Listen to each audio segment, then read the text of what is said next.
happening, everybody? Listen, real quick, just want to jump on here and give you a little message as I work out a little bit while I'm giving you a message. You know, we have to understand that we have been lied to. We have been deceived. Okay, we have been taught improperly. We have been given wrong information.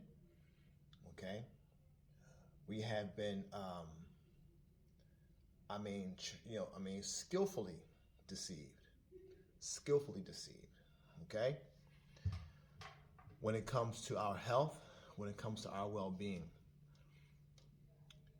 And here we are this weekend. We're celebrating most, people, our Christian family, and particularly, Christians all over the world are celebrating during this time of the year, the Easter weekend. And the reason why I'm bringing this up and how it's connecting to our deception is because it's a piece of the puzzle. It's a piece of the evidence that we continue to fall for, and we never put it away. And it just shows that we're not ready to put the lies away.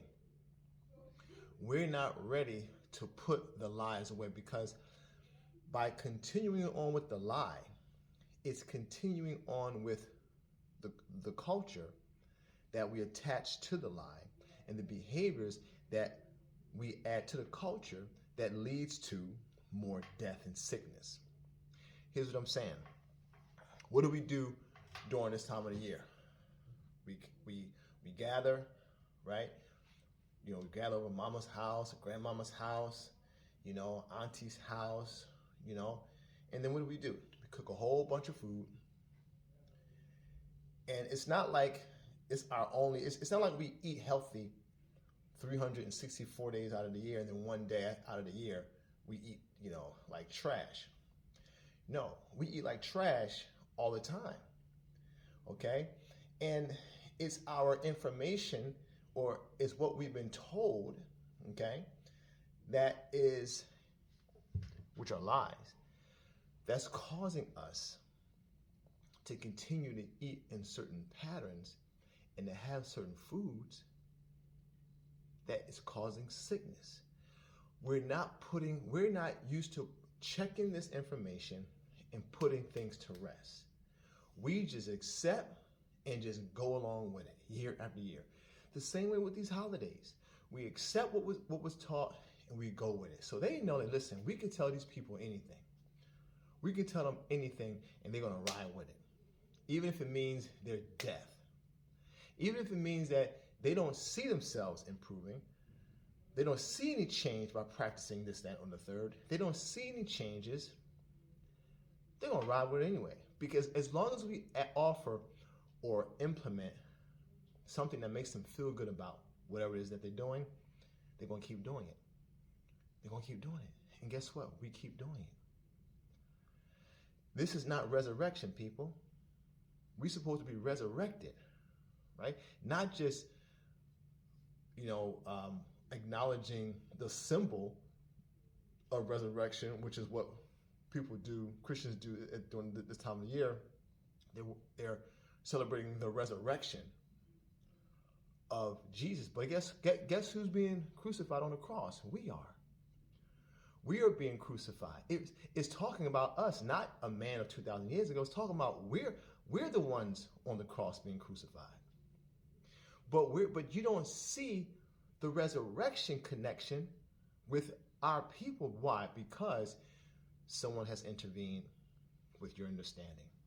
The framework that we live in is not designed for your and I success. On a spiritual realm, on a spiritual plane, health plane, educational plane, the framework that they've created for us is not designed for our success. But we drink the Kool-Aid. We take it all in as though it is good for us. That's what we do. Okay? We take it in as though it's the gospel, that is sound doctrine. And we never challenge anything that they say. Okay? Why would we challenge it? Why should we challenge it, Mike? We don't have to think about it. We just listen to what they tell us to do. We trust their authority. We trust their science. We trust that they do the work. Do you know why you don't challenge it? It's because you don't know who the devil is. Most of us still think that the devil is some spirit, invisible force in the universe. You don't see it because most of us still don't know who Satan is. We think Satan is some mysterious, invisible, flying object that can't be seen, that just comes in and out of people or whatever. No. The reason why you don't question the stuff that they give us is because you don't know who they are. You don't know who they are. If the devil that they describe came up out of the ground and started to tell you about certain things, you was like, oh my goodness, this red horned creature-looking thing with a tail. They came out. If that thing came out of the ground, you would question everything that they told you. Why? Because you would, that's the devil. I can clearly see that's the devil. But they had to do that to hide themselves, so that everything that they gave you, you wouldn't even detect it being from Satan or the devil, because they gave you a false image of what the devil is. See? They tricked us. They tricked us big time.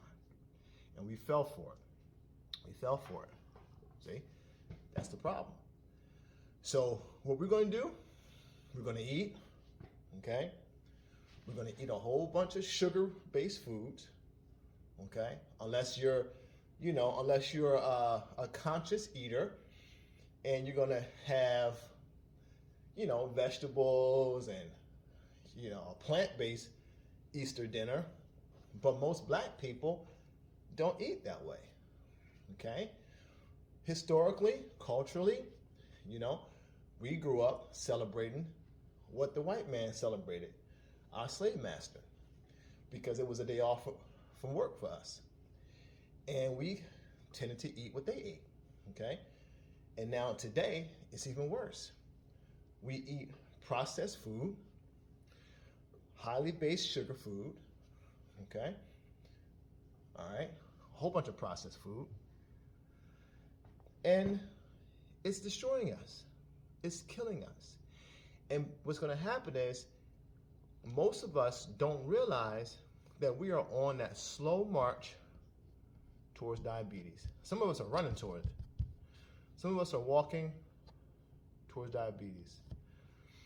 We're walking straight towards diabetes because we don't know or understand how the food is ushering us. You know how when you go to somewhere and you're trying to find your seat, and you say, "Listen, I'm trying to find." The usher say, "Okay, come this way." The food is ushering you to your diabetic seat. Here you go. You're in row DM2. That's your DM2. That's the section you're in.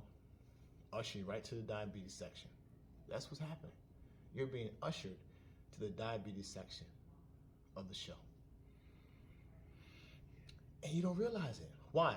Because when you go to the doctor, the doctor said, I'm good. My glucose is good. This is good, because they're not testing you for the right thing. My A1C is good. Yeah, it's good. But do you know why? Like, wait, I didn't realize, And see, here's the trick. You think, now you know you're eating out of pocket. And when you go to the doctor says, oh, well, your A1C is good. Well, glucose is good. You haven't gained much weight. But you're like, dang, that's crazy. Because I know I don't eat the best. But if I could do what I'm doing and still be good, I'm straight. I must be doing something right. I'm telling you. Because half of them don't even really know, or they don't make the connection. They may know, but don't make the connection. You're not